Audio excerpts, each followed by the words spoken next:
Здравей, Ивана! Как се чувстваш след поставянето на фасети без изпиляване? Чувствам една лекота, в същото време усмивката ми е някак си по-нежна, по-секси се чувствам. Някак си сякаш свалих едни 5-7 години и много ми е приятно. Супер ми е. Искам да се усмихвам непрекъснато. Защо реши да смениш бондинга с фасети без изпиляване? Защото гледах TikTok.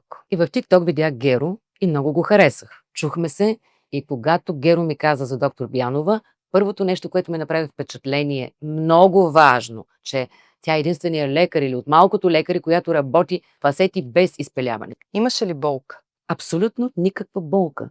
Колко важно е според теб човек да има хубава и здрава усмивка? Повечето хора залагат на филъри в устните, в скули.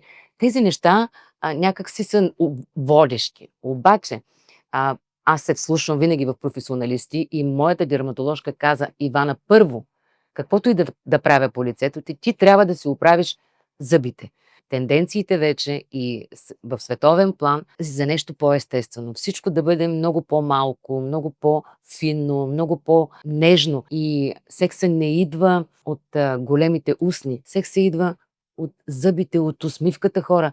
И аз това го разбрах на моите скромни 57 години.